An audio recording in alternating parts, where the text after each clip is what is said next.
भारत से हम क्या सीखे, शायद ये इसका सेट 1 कर चुके थे। कंफर्म कीजिए सभी लोग। शायद इनका अब आपको तीसरा लेसन का थर्ड आपको सेकंड सेट से शुरू होना है और सेकंड सेट से लेकर के आपको आज इस चैप्टर को ख़त्म कर लेना है।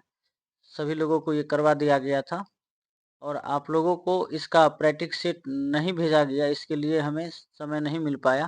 भेज देंगे आप सभी को, ध्यान रखिएगा, आप लोग चिंता मत कीजिएगा। आगे की ओर बढ़ें और अगले सेट की ओर आप लोग तैयारी करके आए होंगे, ऐसी आशा करते हैं।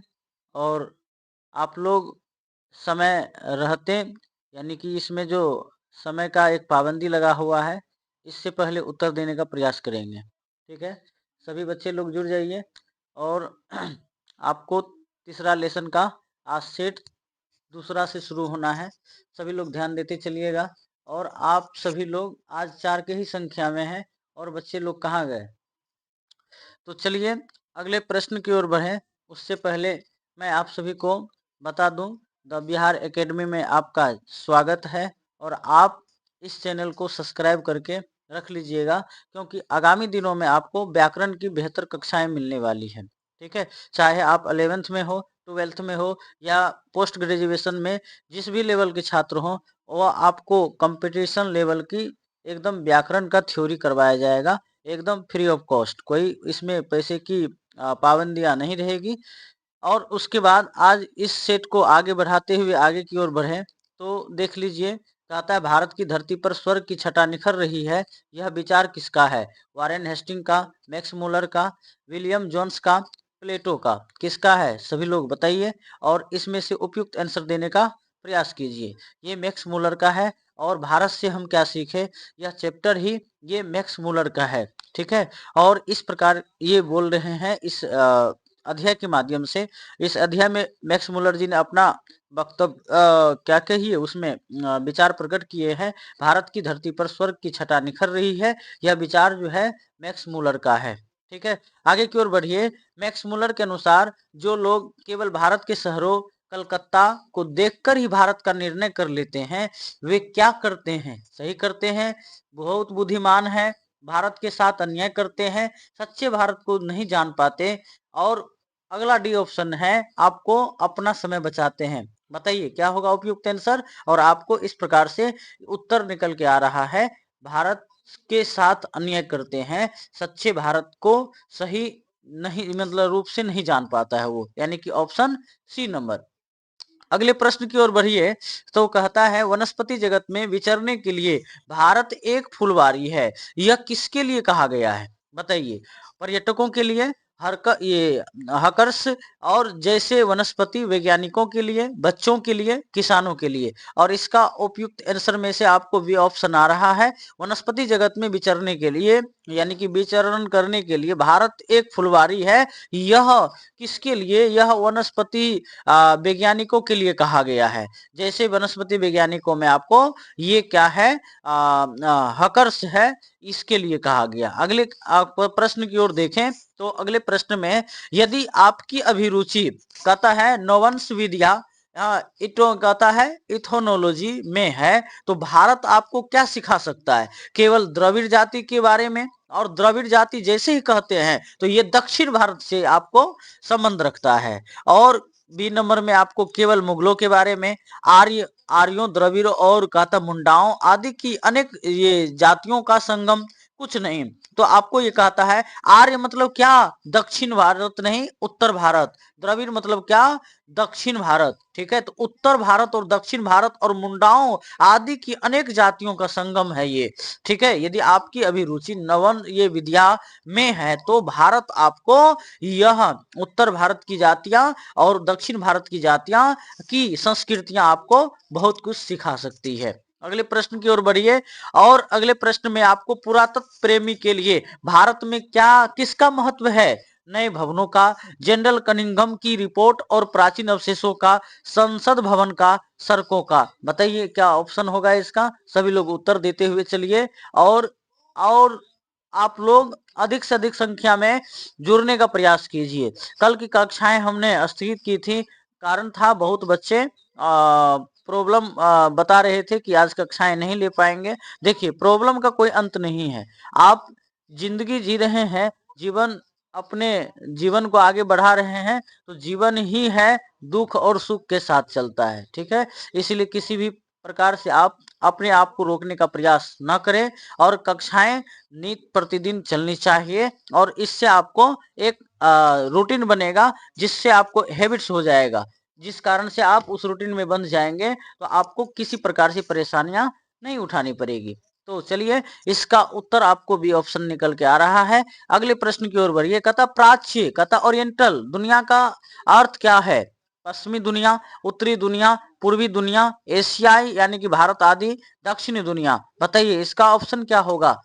ए option, B option, C option, D option. बताइए इनमें से क्या उत्तर होगा? और इसका उत्तर आपको निकल के आ रहा है सी, पूर्वी दुनिया यानी कि एशिया, और उस एशिया में भारत आदि देश। आगे कहता आपको मैक्स मुलर ने संस्कृत को विश्व की अन्य भाषाओं जैसे ग्रीक, लैटिन की क्या बताया है? छोटी बहन, दुश्मन, अग्रजा यानी कि बड़ी बहन, और सूत्रधार बेटी, क्या बताया है? बताइए। मैक्स मुलर ने संस्कृत को विश्व की अन्य भाषाओं जैसे ग्रीक भाषा, जैसे लैटिन भाषा की क्या बताया है? छोटी बहन बताया है, दुश्मन बताया है, अग्रजा, अग्रजा मतलब बड़ी बहन, और सूत्रधार, और डी ऑप्शन में बेटी। तो ये आपको अग्रजा बताया है, और इस प्रकार से यानी कि अग्रजा का मतलब होता है बड़ी बहन। अगले प्रश्न की ओर देखें। 172 दारिश नामक सिक्कों से भरा घड़ा वारेन हेस्टिंग को कहाँ मिला था? दिल्ली में, पटना में, वाराणसी में, इलाहाबाद में। कहाँ मिला था? और आप उपयुक्त आंसर दीजिए। ए होगा, बी होगा, सी होगा, डी होगा। और इस प्रकार से इसका उत्तर आपको वाराणसी यानी कि काशी। ठीक है, काशी के बारे में एक ख्यालात है।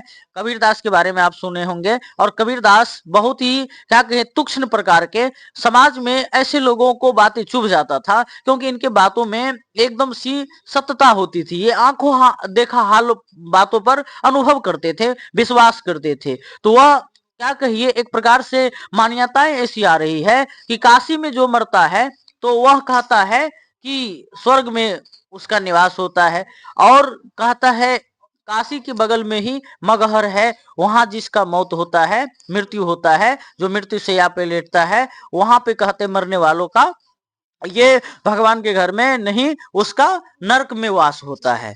लेकिन इन बातों को वह अपने जीवन में उतारते हुए अपने मौत के बारे में कहता है कि हम अब अंत समय में मगहर में जाके मरेंगे। ठीक है, तो अब देख लीजिए, 172 दारिश नामक सिक्कों से भरा घड़ा वारेन हेस्टिंग को, वारेन हेस्टिंग जो हमारे क्या कहिए पूर्व में ये गवर्नर जनरल भी रहे हैं, और कहता है वाराणसी में इसको क्या हुआ था? ये सिक्का ये भरा हुआ मिला था। अगले प्रश्न की ओर बढ़िए। ईस्ट इंडिया कंपनी के निदेशकों ने उन सिक्कों को गलाकर क्या सिद्ध किया? अपनी बुद्धिमानी। बताइए, ऑप्शन ए होगा, बी होगा, सी होगा, डी होगा, और सभी लोग टाइप करके देते रहिए उत्तर, और बताइए इसका उपयुक्त आंसर क्या होगा। और आज इसका आपको 9 नंबर का जो ऑप्शन है वह बी होगा, अपनी ऐतिहासिक दुर्बलता के प्रति अज्ञानता ना समझी। बच्चे लोग आपका उत्तर बहुत कम ये आ रहा है, आप सभी लोग उत्तर टाइप करते रहिए। और इस प्रकार से आप लोगों के ग्रुप में जितने बच्चे थे उसमें से केवल देखिए आज की कक्षाएं में 4 बच्चे केवल उपलब्ध हो पाए हैं। बताइए ऐसी स्थिति में आप लोगों को फिर कैसे पढ़ाया जाए? क्योंकि कम्युनिकेशन का माध्यम यही तो लाभ देता है कि घर बैठे कभी भी किसी भी समय कहीं पे भी हम क्या कर सकते हैं? पढ़ाई कर सकते हैं। इसका लाभ लेना चाहिए। लेकिन बच्चे अब देख लीजिएगा कि इस कक्षाएं में ज्वाइन होने के लिए नहीं आते हैं, तो बहुत दिक्कत वाली बात है। अगले प्रश्न की ओर बढ़िए, और अगले प्रश्न में है आपको 10 नंबर में, मैक्स मुलर ने अंग्रेज अधिकारियों को क्या सलाह दिया है? बताइए कि वे भारत को लूटे, कि वे पुरानी गलती यानी कि न गलतियों को न दोहराएं, कि वे भारत से नफरत करें, डी नंबर में कि वे वापस चले जाएं। क्या होगा बताइए? इसका ऑप्शन नंबर आपको बी होगा, कि मैक्स मुलर ने अंग्रेज अधिकारियों को सलाह दिया कि वे पुरानी गलतियों न दोहराएं, जैसे सिक्के गलाने जैसी पद्धतियां, यानी कि सिक्के को गलाना नहीं है। अगले प्रश्न की ओर बढ़िए। सर विलियम जोन्स जब भारत आ रहे थे तब उनकी उम्र क्या थी? 50 वर्ष थी, 25 वर्ष थी, 37 वर्ष थी, 60 वर्ष थी। कितना वर्ष था बताइए सभी लोग, और अपना अपना उत्तर जो है कमेंट बॉक्स में टाइप करते रहिए। और इसका ऑप्शन आपको 37 वर्ष हो जाएगा, यानी option number C, C will be the right answer. आगे की ओर बढ़िए।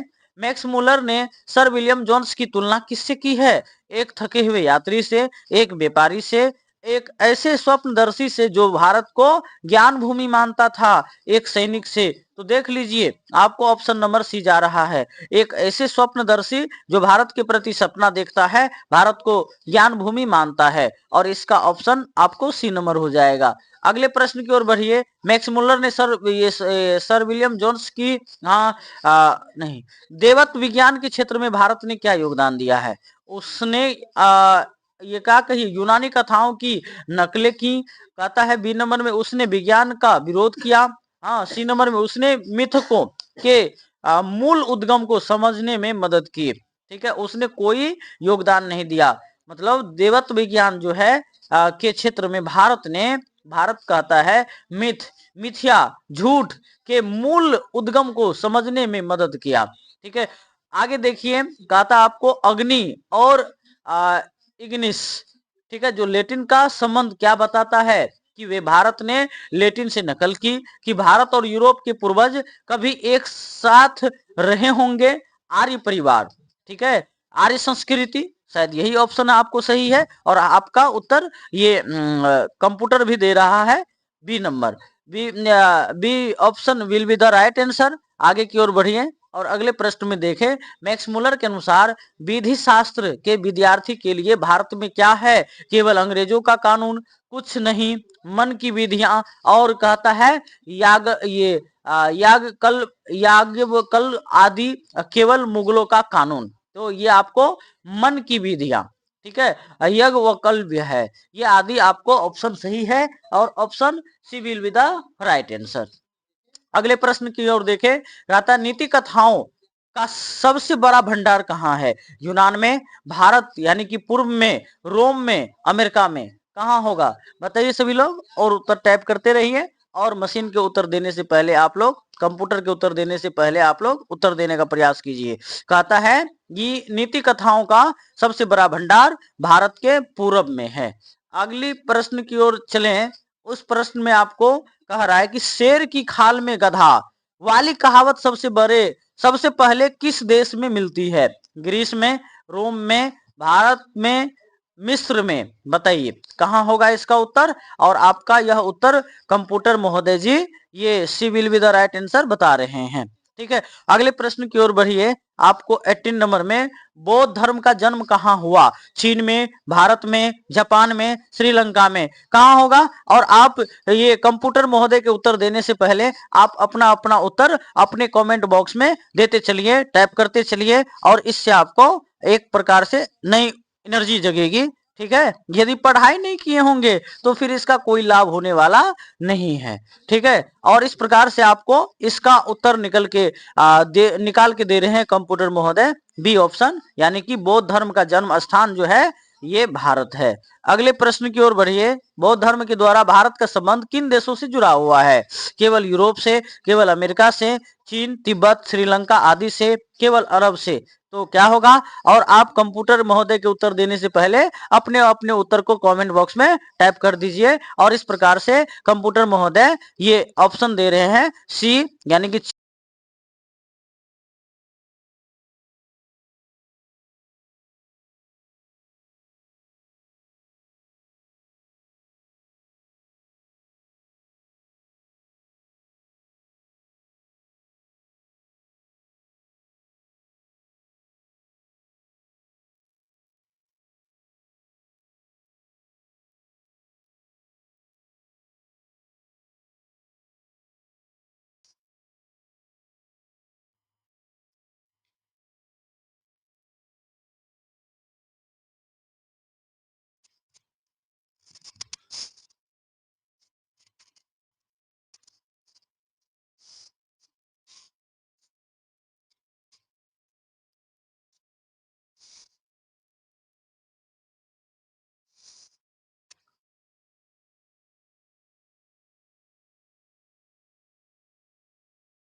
चलिए अगले प्रश्न की ओर बढ़े।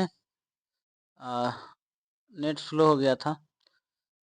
मैक्स मुलर के अनुसार भारत अतीत और भविष्य को जोड़ने वाली क्या है? एक दीवार है, एक नदी है, एक कड़ी है, एक पहाड़ है। क्या होगा बताइए। और इसका ऑप्शन आप लोग जल्दी कमेंट बॉक्स में दीजिए। सभी बच्चे सो गए क्या? और इसका उत्तर आपको सी नंबर। जो लोग आज के भारत में नहीं बल्कि आगामी भारत में विश्वास रखते हैं, यह किसके लिए कहा गया है? और ये कहता है ऑप्शन नंबर ए नेताओं के लिए, बी नंबर में उन अंग्रेज अधिकारियों के लिए जो भारत को समझना चाहते हैं, व्यापारियों के लिए, सैनिकों के लिए। इसका ऑप्शन हो जाएगा ये बी ऑप्शन सही होगा। अगले प्रश्न की ओर बढ़िए। कहता है कनिंघम कौन थे?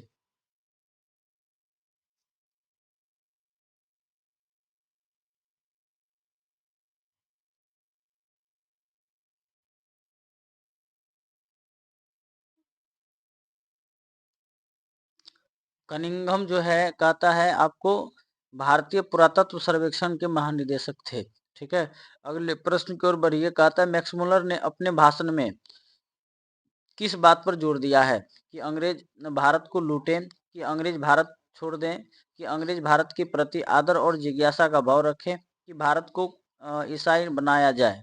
ठीक है। और इसका ऑप्शन आपको है मैक्स मुलर ने अपने भाषण में वो जोर दिया है इस बात पर कि अंग्रेज भारत के प्रति आदर और जिज्ञासा का भाव रखे। ठीक है। अगले प्रश्न की ओर बढ़िए। निर्वाचन का अर्थ क्या है? राजनीति नहीं, पाठ के संदर्भ में चुनना है आपको। इलेक्शन, बाहर निकालना, पसंद करना या चुनना, मारना, क्या होगा? और आप इस प्रकार से उत्तर अपने कमेंट बॉक्स में दीजिए। और इस प्रकार से इसका उत्तर आपको सी हो जाएगा, पसंद करना या चुनना।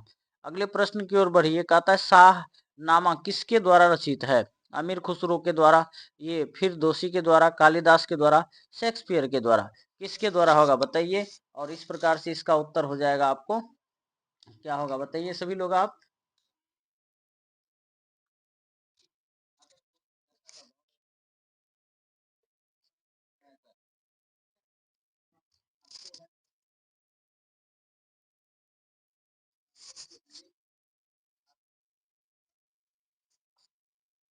और इसका उत्तर हो जाएगा आपको बी नंबर, फिर दोषी।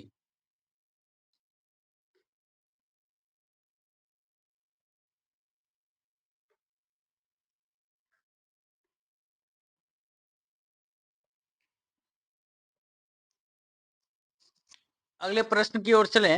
28 नंबर में। 10वीं और 11वीं सदी में भारत पर आक्रमणों के बावजूद भारत की आत्मा कैसी रही? मर गई, डर गई, जागृत और ज्ञानमयी रही, बदल गई। क्या होगा इसका ऑप्शन? आप सभी लोग कमेंट बॉक्स में उत्तर लिखते चलिए। और इसका उत्तर आपको हो जाएगा ये सी, यानी कि जागृत और ज्ञानमयी रही 10वीं और 11वीं सदी में। ठीक है। अगले प्रश्न की ओर बढ़िए। उससे पहले आपको ये तकनीकी आज जो है समस्या आ रही है। सर्वर डाउन चल रहा है, पता नहीं ये आपको, लेकिन इंटरनेट स्लो होने के कारण इस प्रकार की समस्याएं आ रही है। अगले प्रश्न की ओर बढ़िए। कहता है आपको मैक्स मुलर ने भूविज्ञान जियोलॉजी के लिए भारत के किस भाग को महत्वपूर्ण बताया? केवल दक्षिण भारत को, केवल थार मरुस्थल, थार मरुस्थल जो हाल ही में आपको 10-15 दिन पहले अरावली की घटनाएं सामने आ रही थी उसके बारे में बोल रहा है। ठीक है। राष्ट्रीय थार मरुस्थल ये क्या कहिए विश्व का सबसे बड़ा मरुस्थल है। हिमालय से निकलकर श्रीलंका तक का विशाल क्षेत्र, केवल गंगा का मैदान। तो ये आपको कंप्यूटर महोदय इसका उत्तर निकाल के दे रहे हैं सी ऑप्शन। और इस प्रकार से आपको ये C will be the right answer मतलब जो निकल करके आ रहा है। अगले प्रश्न की ओर बढ़िए। कहता है सेमेटिक भाषाओं में कौन शामिल है? संस्कृत है, ग्रीक है, हिब्रू है, अरबी आदि, लेटिन है डी ऑप्शन में। तो बताइए उपयुक्त ऑप्शन क्या होगा? ए होगा, बी होगा, सी होगा, डी होगा, क्या होगा? तो इसका उत्तर आपको सी होगा। हिब्रू यानी कि अरबी सेमेटिक भाषाओं में कौन शामिल है? तो हिब्रू यानी कि अरबी शामिल है। और आप सभी लोगों का उत्तर सही हो रहा है। और आप इसी प्रकार से तैयारी करते रहें। ठीक है।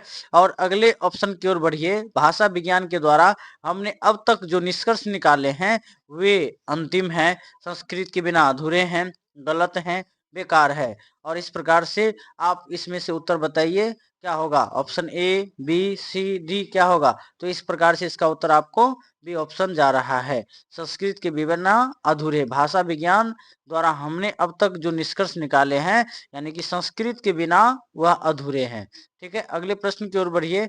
यदि आप विधि शास्त्र के छात्र हैं तो आपको मेन है ना कि कानून से पहले क्या पढ़ना चाहिए। अमेरिकी कानून, फ्रांसीसी कानून, भारत के धर्मशास्त्र, मनु आदि, चीनी कानून, कौन सा पढ़ना चाहिए बताइए। और इस प्रकार से कंप्यूटर महोदय इसका उत्तर निकाल के दे रहे हैं, C will be the right answer. अगले प्रश्न की ओर बढ़िए। और अगले प्रश्न में आप देखिए, राजनीति के क्षेत्र में भारत ने किस व्यवस्था का विकास बहुत पहले कर लिया था। तानाशाही, राजशाही, ग्राम पंचायत, स्थानीय स्वशासन, सामंतवाद, बताइए। और इस प्रकार से इसका उत्तर आपको हो जाएगा, क्या होगा, ए, बी, सी, डी में से क्या होगा। सभी लोग कमेंट बॉक्स में उत्तर टाइप करते रहिए और इसका उत्तर आपको सी हो जाएगा। अगले प्रश्न की ओर बढ़िए। और आपको बता दें कि आप यदि चैनल को सब्सक्राइब नहीं किए हैं तो आपको किसी प्रकार से नोटिफिकेशन नहीं मिल पाता होगा।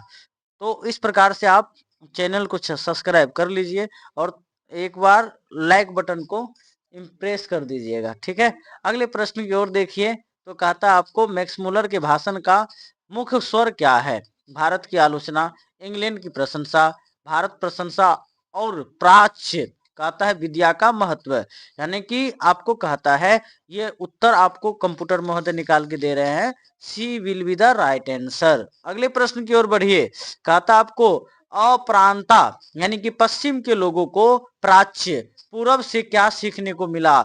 मशीन बनाना, युद्ध करना, आत्मज्ञान, भाषा विज्ञान और मानव इतिहास की गुत्थियां। तो क्या होगा इसका उत्तर बताइए। इसका ऑप्शन भी आपको C will be the right answer. और इस प्रकार से सभी बच्चे का उत्तर सही जा रहा है और आप लोग उत्तर इसी प्रकार से देते रहें और आप लोग इसी प्रकार से उत्तर देते रहिए। आगे की ओर बढ़िए। तो अगले आपको उत्तर में अगले प्रश्न में आ रहा है आपको।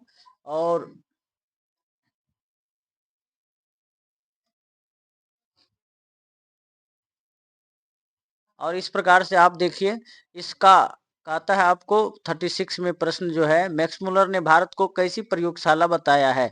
रसायनों की, हथियारों की, मानव जीवन और समस्याओं के समाधान की सर्वश्रेष्ठ प्रयोगशाला, जानवरों की।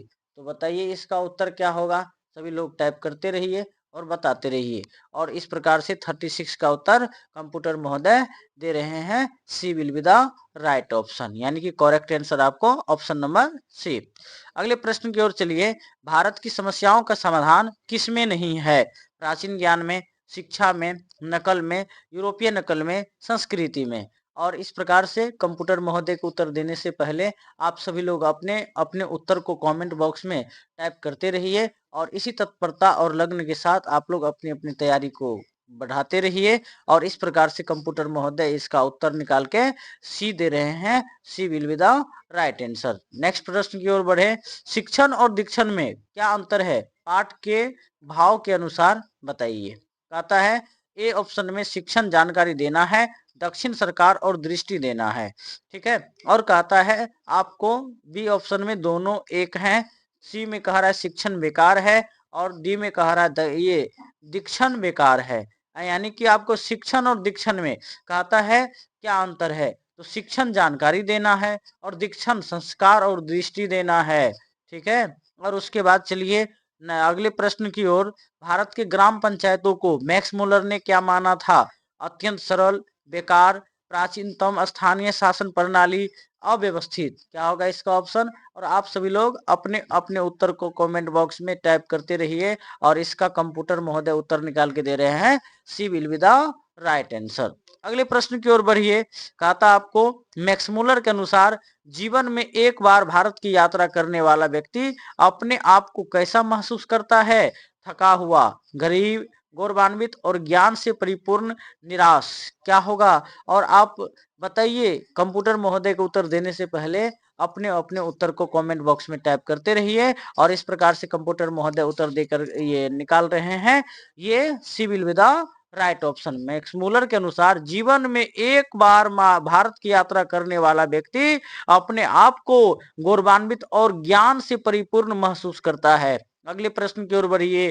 कहता 41 नंबर में मैक्स मुलर ने कालिदास के किस नाटक का अनुवाद किया? रघुवंशम का, अभिज्ञान शाकुंतलम का, ये कुमार संभवम का और ऋतु संहार का। बताइए इन चारों ऑप्शनों में से कौन सा आपको सही उत्तर होगा। तो आपको इस प्रकार से कंप्यूटर महोदय उतार ये निकाल के दे रहे हैं, अभिज्ञान शाकुंतलम का, और इस प्रकार से सी विल बी द यानी B will be the right answer. अगले प्रश्न की ओर बढ़िए।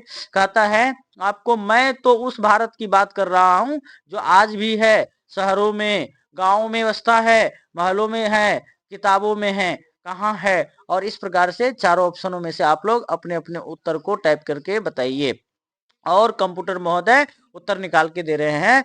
ये आपको B will be the right answer. अगले प्रश्न की ओर बढ़िए। कहता आपको पुरातत्व का शाब्दिक अर्थ क्या है? प्राचीन तत्व, नया तत्व, बेकार तत्व, विज्ञान तत्व। और इस प्रकार से आप अपने आप को समझ पा रहे होंगे इस प्रश्न का उत्तर क्या होगा चारों ऑप्शनों में से। तो आप अपने अपने उत्तर को टाइप कीजिए कमेंट बॉक्स में। और इस प्रकार से कंप्यूटर महोदय इसका उत्तर निकाल के दे रहे हैं, ए ऑप्शन प्राचीन तत्व। अगले प्रश्न की ओर बढ़िए। संस्कृत के अग्नि शब्द से लैटिन के इग्निस शब्द की समानता किस विज्ञान की खोज है? भौतिक विज्ञान, भाषा विज्ञान, रसायन विज्ञान, जीव विज्ञान।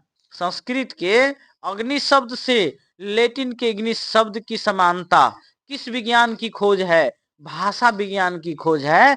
B will be the right answer. अगले प्रश्न की ओर बढ़िए। प्राच्य शब्द का विलोम पाठ के संदर्भ में क्या होगा? पाश्चात्य होगा यानी कि वेस्टर्न होगा, प्राचीन होगा, पूर्वी होगा, नवीन होगा। बताइए पूर्व पश्चिम क्या होगा? और आपको ऐसे विलोम को नहीं, किताब के अकॉर्डिंग बताना है।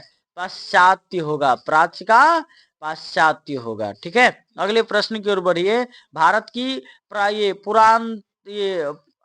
पुराणता के बारे में जो कुछ भी कहा गया है वह गलत है, अधूरा है, सही है, पर और भी बहुत कुछ जानना बाकी है या व्यर्थ है। और आप लोग इस प्रकार से उत्तर देख पा रहे होंगे, ये C will be the right answer. और आपके कंप्यूटर महोदय सी ऑप्शन को लॉक कर रहे हैं। अगले प्रश्न की ओर बढ़िए। मैक्स मुलर ने भारत के प्राकृतिक सौंदर्य की तुलना किससे की है? स्विट्जरलैंड से, स्वर्ग से, अमेरिका से, चीन से। मैक्स मुलर ने भारत के प्राकृतिक सौंदर्य की तुलना किससे की है? यानी कि स्वर्ग से की है। ठीक है, और कह रही है और इस प्रकार से क्या कि स्वर्ग की छटा निखर रही है हमारे भारत के गांवों में। ठीक है, अगले प्रश्न की ओर बढ़िए। सच्चे भारत के दर्शन के लिए मैक्स मुलर ने किसे बाधक माना है? भाषा को, धन को, समय को, केवल कलकत्ता, मुंबई जैसे शहरों तक सीमित रहने को। क्या होगा? और आप लोग इन चारों ऑप्शनों में से अपने अपने उत्तर को बताइए। और इस प्रकार से इसका उत्तर कंप्यूटर महोदय बी ऑप्शन को लॉक कर रहे हैं। B will be the right answer. अगले प्रश्न की ओर बढ़िए। भारत ने अपने आप को कभी सबसे श्रेष्ठ नहीं माना। Option number A. बी में अलग थलग नहीं किया, विश्व से जुड़ा रहा। बी सी में गरीब नहीं माना, कमजोर नहीं माना। डी में। बताइए इसका उत्तर क्या होगा? यानी कि भारत ने अपने आप को कभी अलग थलग नहीं किया, यानी किससे? विश्व से। ठीक है, अगले प्रश्न की ओर बढ़िए। और आज इस सेट का अंतिम प्रश्न है और इसका उत्तर सभी लोग दीजिए। संस्कृत भाषा के द्वारा आपको एक ऐसी दुनिया में ले जाया जाएगा जहां, यानी कि ऑप्शन नंबर ए में, जहां सब कुछ पुराना है। बी में, जहां मानव मन और इतिहास के ऐसे रहस्य खुलेंगे जो कहीं और नहीं। सी में, जहां केवल पूजा पाठ है। और डी में, जहां कोई नहीं रहता। और इस प्रकार से आपके कंप्यूटर महोदय उत्तर निकाल के दिए हैं बी ऑप्शन, यानी कि B will be the right answer. अगले प्रश्न की ओर बढ़ने से, यानी अगले सेट की ओर बढ़ने से पहले आप लोगों का कंफर्मेशन चाहिए, क्या अगले सेट को आज ही करा ले या अगली कक्षा में कंप्लीट करें? आप सभी लोग कमेंट बॉक्स में उत्तर दे करके बताइए। और बच्चों की संख्या बहुत कम है और इस प्रकार से बच्चे लोग लगता है सो रहा है। बताइए, और वीडियो को लाइक कीजिएगा, तभी जाकर के हमें भी मोटिवेशन मिलेगा। और इस प्रकार से आप इस चैनल को सब्सक्राइब करके रखिए, औरों को भी जोड़िए और जोड़ करके उसको चैनल सब्सक्राइब कर दीजिए, ताकि हमें मोटिवेशन मिलेगा और इसको मतलब करने से हमें और पढ़ाने का क्या कहिए गौरवान्वित महसूस होगा। ठीक है, और आने वाले दिनों में आपको एक से एक बढ़कर की कक्षाएं आपको इस पे दी जाएगी और आप लोगों को बस फायदा मिलने वाला है। तो क्या करें, रहने दें, कंफर्म कीजिए आप लोग।